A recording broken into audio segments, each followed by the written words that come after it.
النهارده هنلعب في الممنوع وهقول لكم على رأيي في موضوع انا عارف ان الرجاله فيها تقول لي عاش يا وحش والستات هتطلع عيني وهتبهدلني فيه. بصراحه انا شايف ان الراجل تبقى في دماغه مشكله كبيره قوي لو وافق انه تبقى قايمه وهو بيتجوز.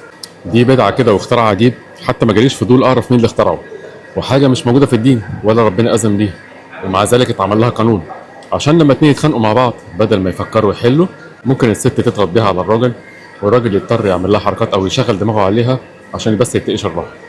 الغريبه بقى ان احنا لو رجعنا مثلا زي زمان والراجل ملزم هو يجهز كل حاجه، فانت خسرانه ايه؟ ده هياخدك بشنطه هدومك وفي نفس الوقت هو هيجي لك مطحون طلعان عين، ما انت عارفه الدنيا غاليه وانه يجهز تقريبا كل حاجه على قد ما يقدر، دي حاجه كبيره قوي. فانت ضامنه من الاخر ان البني ادم ده جاي لك شايل مسؤوليه، يعني غصب عنه ما بيفرطش بسهوله ولا بيستهبل.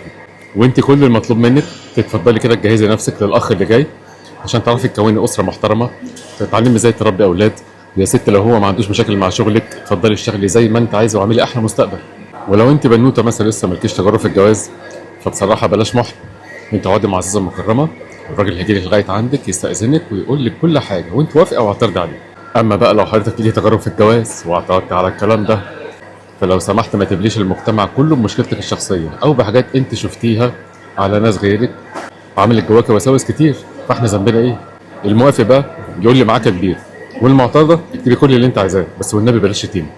انا هيثم المعداوي، ان شاء الله في المستقبل احتمال اكون واحد من اشهر الناس في مصر. اشوفكم المره الجايه، مع السلامه.